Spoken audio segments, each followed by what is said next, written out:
Now, on the Georgia vote, District Attorney disqualified. A court steps in and says Fani Willis must step aside in the case against President-elect Donald Trump. A key election official has a message for those who think there is voter fraud or voter suppression in Georgia. You can take the 5% over there and the 5% over there. I'd rather stick with the 90% who have common sense. We talk one-on-one with Gabe Sterling of the Secretary of State's office. And in a year that saw grocery prices rise, our voice of the voter and her company play a bigger role in our community. All right now on the Georgia Vote. From the 11 Alive studios, this is the Georgia Vote with Faith Jesse and Zach Merchant. Well, good Sunday morning and welcome in. We will go much deeper into election security with Gabe Sterling. That interview coming up later in the Georgia Vote. But let's start with the big story of the week. You could easily argue it's one of the biggest stories of the year, the Georgia election interference case. That case is still alive, but what happens next is really anyone's guess. On Thursday, a state appeals court removed Fulton County District Attorney Fani Willis from this case against Donald Trump and others. The court cited an appearance of impropriety in its 2-to-1 ruling, a reference to a romantic relationship between Willis and a special prosecutor in this case, Nathan Wade. So this saga dates back 16 months when a grand jury in Atlanta indicted Trump, who was then the former president at the time, along with 18 others, accusing them in a scheme to overturn the 2020 presidential election results here in Georgia. The case against Trump and others has been stalled for months, and now it's officially in limbo. And there is no certainty about if or when it will continue. The Court of Appeals ruling is the latest in a saga that began in January when it was revealed Fulton DA Fani Willis had a romantic relationship with Nathan Wade, whom she'd hired as special prosecutor to lead the case against Donald Trump and his co-defendants. Willis took the stand herself in a fiery hearing in February, arguing the relationship never impacted their work on the case. I'm not on trial, no matter how hard you try to put me on trial. But defense attorneys claimed the relationship created a conflict of interest and called for the DA to be removed from the case. The Georgia Court of Appeals found the relationship created an appearance of impropriety, and in a 2-to-1 decision, the court ruled Willis and her entire office must be disqualified, quote, to restore public confidence in the integrity of these proceedings. Not surprised. Former DeKalb County District Attorney Robert James, who served as a Democrat, said the decision is not the last word on the disqualification question. It's not final. It's not final until the Supreme Court makes a decision. The case will remain effectively frozen as it continues to work its way through the appellate system. But everything is going to be in stasis, is going to stand still until the Supreme Court weighs in on it or not. And while the ultimate outcome is still unknowable, James says the disqualification saga's impact has been unmistakable. Well, what I think of is, the saying, the sideshow taking over the circus. Well, Fulton DA Fani Willis has already filed paperwork indicating she intends to appeal this most recent ruling all the way to the Georgia Supreme Court. Meanwhile, Donald Trump, the defendant, at the center of the case that became engulfed by this disqualification saga for essentially the entirety of this year, well, he officially becomes president again on January 20th. Well, the genesis of that case was back in the headlines this week. Tuesday, state electors, they met to cast their votes for the soon-to-be 47th president. And this year, that vote was free of drama, unlike what happened back in 2020. Back then, Joe Biden won the state, and electors made it official. But a selection of Georgia Republicans also met in secret to vote for Donald Trump. Those 16 so-called fake electors, they met at the state capitol to sign an alternative certificate saying that Trump was the true winner of the state. They joined electors in other swing states won by Biden as a national push to get Trump in office. On Tuesday, the current head of the Georgia Republican Party, Josh McCoon, he outlined why, in his opinion, 2024 is different than 2020. This margin of victory was over 10 times the certified margin in 2020. There was a court challenge filed. That's what you do in this country. You go to court to get relief. And you had some very smart lawyers telling our electors, if you don't meet and if you don't submit an alternate slate of electors to the Congress, this case will be dismissed and President Trump will never get his day in court. And that is why they met in 2020. So in the months following the 2020 election, the Trump campaign pushed unfounded claims of mass election fraud and contested the election results in court. Coming up later in the show, we are going to ask a top Georgia election official about election integrity in Georgia. That interview is coming up here in about 7 minutes. Well, meanwhile, the list of Georgians joining President-elect Donald Trump's administration, it is now growing. Former U.S. Senate candidate Herschel Walker, the latest to join the team. Mr. Trump nominated Walker to be his ambassador to the Bahamas, and that is a position that requires Senate confirmation. Walker served in Trump's first administration as co-chair of the President's Council on Sports, Fitness, and Nutrition. And another loyalist to the president-elect is likely going from Buckhead all the way to Belgium. Bill White, the driving force behind the 2023 Buckhead cityhood movement, is the pick for ambassador to Belgium. White says he has known Donald Trump for 30 years. I think he has faith and trust in me that I will do everything in my power to work tirelessly on behalf of him and the United States of America, and I won't ever let him down. Former Georgia Congressman Doug Collins is the pick to lead the Department of Veterans Affairs. This week, Collins met with Senator John Ossoff, a Democrat, on Capitol Hill. According to the senator's office, the two men discussed ways to improve the VA to help Georgia's veterans. The confirmation hearing for Collins will likely begin next month. The new year is almost here, and 2025, it is sure to bring plenty for us to talk about here on the Georgia Vote. But can it top the year we just had? It was one of the most packed full of news we have had in recent memory. We're even ending with a really packed news week. 2024 had some memorable moments and stories that will leave lasting imprints. And we'll probably talk about some of those on our panel coming up in a few moments. But first, we want to give you a look back at some key political highlights from our time on the Georgia Vote. February 15th. Fulton County District Attorney Fani Willis pushed back against what she called lies about her relationship with the special prosecutor. It is a lie. It is a lie. The extraordinary court hearing came after she initially fought to stay off the witness stand. May 19th, in an interview that aired on the Georgia Vote, Governor Brian Kemp confirmed he would support the GOP presidential ticket, despite stinging criticism from President Donald Trump dating back to 2020. And that is going to help our whole ticket all the way up to the top in the presidential race.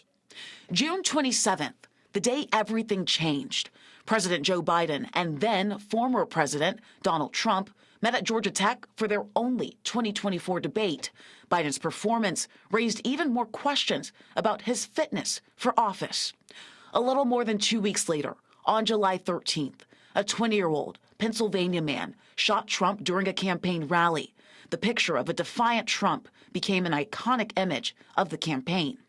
8 days later, on July 21st, President Joe Biden dropped out of the race. On August 5th, Vice President Kamala Harris secured the nomination to run against Trump.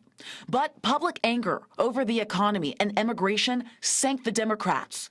And on November 5th, Donald Trump was elected president for a second time. Well, a historic year for our country and for our state. And still to come, our interview with the chief operating officer in the Georgia Secretary of State's office. Gabe Sterling shuts down talk of voter fraud and voter suppression. And later, our voice of the voter is lending a hand this holiday season. But beyond the price of food, she has broader concerns about the economy and education. Welcome back. Gabriel Sterling is a key leader inside Georgia's Republican-controlled Secretary of State's office who rose to national prominence following the 2020 election.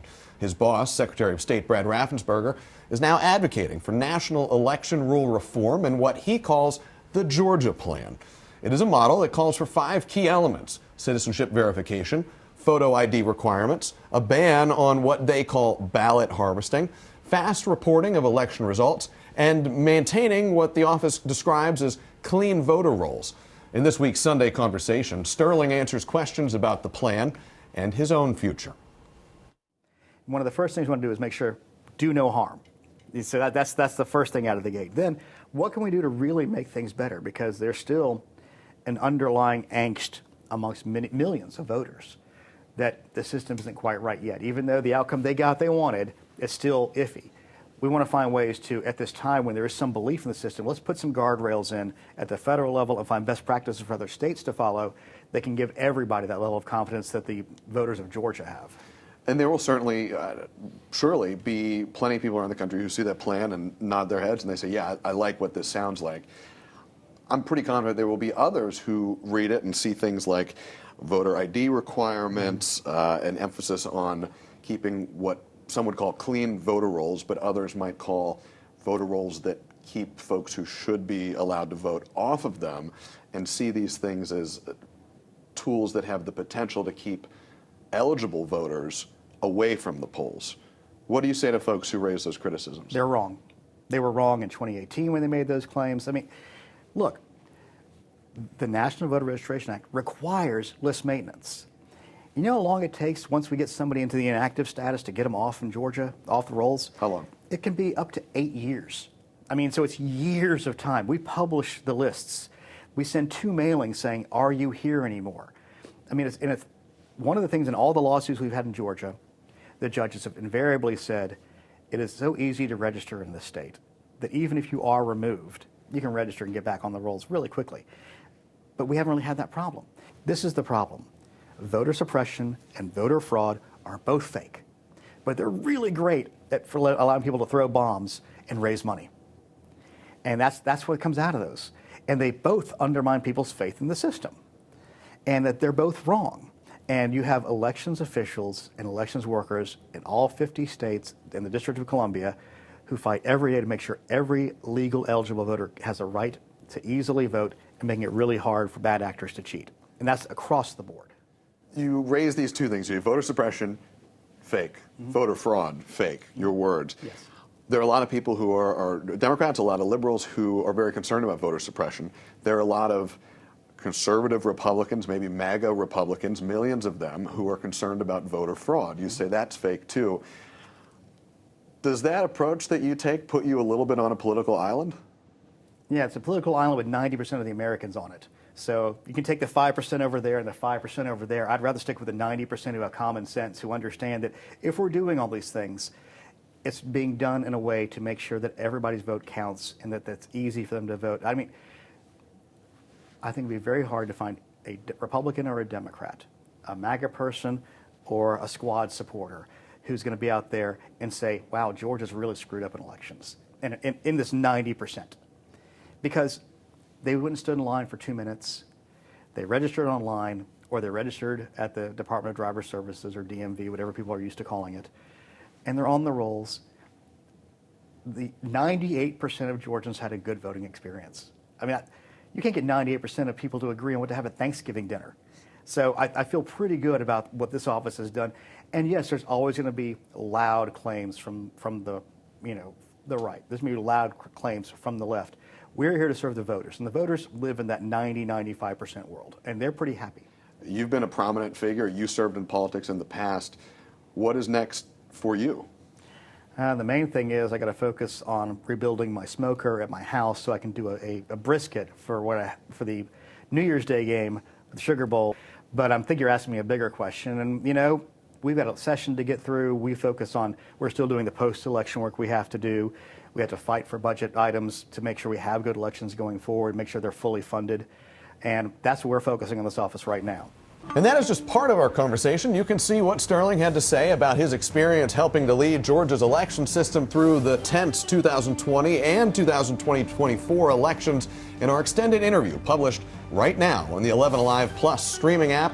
Look for it on Roku, Apple TV, or wherever you get your streaming TV. Stay with us. We'll be right back with our political roundtable. Time now for our political roundtable. Today we have Republican strategist and pollster Mark Roundtree, the founder and president of Landmark Communications based here in Atlanta, and Democratic strategist Fred Hicks, the founder and president of the Hicks Evaluation Group. Gentlemen, thank you so much for joining panel. We want to start off with the big news of the week, maybe the biggest news of the year, this election interference case. DA Fani Willis no longer able to be on this case, but with President-elect Trump set to take office, my question for both of you is, is this case even going to be a case come January 20th? I don't believe so. I think this case, like many of the others, is kind of dead on arrival at this point. And I think that was part of the legal strategy once everything came to light in January. The idea was just to delay. And then after the decision came down, the Court of Appeals immediately said they would take it up, and they waited until after the election to issue their decision. So this is a part of the strategy, and it looks like it was successful to me. How did the fact that there was no final verdict in this case impact or not impact the election here in Georgia? Well, up to now, it has been a mitigated political situation because as long as this was only about Fani Willis, it was not going to result in her being removed, potentially even as DA. However, at this point, she now has made so many errors with this case, legally and politically and professionally, that she now could easily become a political issue in a lot of different campaigns, and that's when the legislators and the governor may start caring. And Fred, I want to make sure you have a chance to respond to that. We do want to be clear, we've reached out to DA Willis's camp many times over the course of this case. They've defended their conduct. DA Willis has defended her conduct on this case. Fred, where do things stand for DA Willis now? She just won big time in a re-election campaign of her own in November. Somehow or another, the actual underlying issue in the election interference case has been lost, right? Did Donald Trump attempt to interfere with the Georgia elections? And that's not even a question that anyone seems to be addressing, including the Court of Appeals when they issue their decision. So that's disappointing. But the second point about DA Willis's political future, I think that's a bit up in the air right now. Let us not forget that there's a newly empowered Senate or prosecutors oversight panel that has the ability to remove prosecutors from office for any number of reasons. And so it'll be interesting to see that panel, which is largely constituted of Republicans, what they decide to do in 2025 with that, will they attempt to move her? Now, when we take into account what happened with YSL, I'm of the belief that they might feel even more empowered right now because there are multiple factions or groups that are not happy with DA Willis right now. Well, lost in some of this, too, is Fani Willis is currently under a court order to release her private communications with Bragg and other prosecutors that are on the case, and she is refusing to do so. They have been asked by Judicial Watch for her to release these documents, and she's refusing to do it. And so her being removed from the case, I don't know how it affects the legality with that, but this is looking worse and worse for her. She appears, she's coming off as intransigent, she's coming off as not transparent with things she should be transparent with. This has been just a terrible scenario for her. This is our final show for the year. When we come back, we're going to be looking towards a new legislative session here in Georgia. What do you have your eyes on? Any new proposals that you're hoping to see, or any unfinished business from last session? Hurricane relief is a big issue that's going to come up. There's, Georgia suffered $6 billion+ of forestry and agricultural damage from the hurricanes is a big one. Gambling is sort of like Jason from the Halloween movies. It just doesn't seem to want to die, so I would expect that to come back up, even if it keeps failing. And one other one, just to keep your eye on for this term, maybe not this session, is going to be a potential issue of looking at the elimination of the state income tax, and that has seemed to have picked up some strength in the Senate. And that's a big one. We're running low on time. Fred, last word to you. The biggest thing you're looking out for in 2025 under the Gold Dome? The battle between a newly empowered Burt Jones and Governor Brian Kemp over who's going to lead the Republican caucus.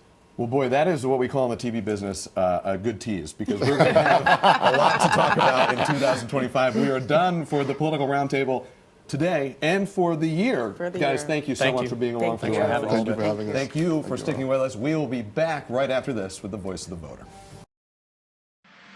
I don't know if I'm optimistic yet. I think I need to see what actually happens. I think there's always everyone, the majority of people are good people and want to make a difference. A lot of Americans, they are inherently good people and they want the best for each other. And I don't care if it's blue or red, it don't make no difference to me. Let your voice be heard so people know what's really going on in the community. Well, that is just a sample of our Voices of the Voter throughout this entire year of 2024. For nearly 8 months now, we have said again and again, you can't have the Georgia vote without Georgia voters. So for our final episode of the year, we of course are bringing you another voter. One Woman's Company has a mission for no one to go hungry. With the new administration set to take office, there's uncertainty about how it will impact the cost of food. But she knows the need to feed the hungry is only increasing. So this is one of our grocery stores that is inside of a shipping container. So we're actually restocking today. We still have some families coming out to shop because we'll be closed a couple of days for the Christmas holiday. So what are some of the products that people are able to get here? We have breakfast items, grits, we have snack items, we have household items, so laundry detergent, they can get bread, they get milk, they get eggs, they get produce. So we're serving on average anywhere from 25 to 30 families a day. What we do hope is that we can help be a supplemental opportunity for them. How are you feeling right now, December 2024, heading into the new year? It's really interesting, and I guess for me, I will think about food prices, you know, because this is the space I live in. I work with farmers, so you're hearing a lot about what that's going to look like if there's a tariff on food coming in. But I do think about, like, if food costs go up, if things happen, I just talked about all of the people that are calling us now. Yeah. Is it going to be worse? Are we going to be able to help the need? It's sad. I mean, we are living in a time right now when people really are struggling. Yeah. And I get a lot of the emails and a lot of the phone calls and a lot of the, hey, can we, you know, I need food, I don't have access, can someone help me? What would you say is your biggest concern right now? I would have to say just the school, probably right now. I have a little girl who's going into pre-K, will be in kindergarten, and, you know, I don't know what it's going to look like if the Department of Education changes.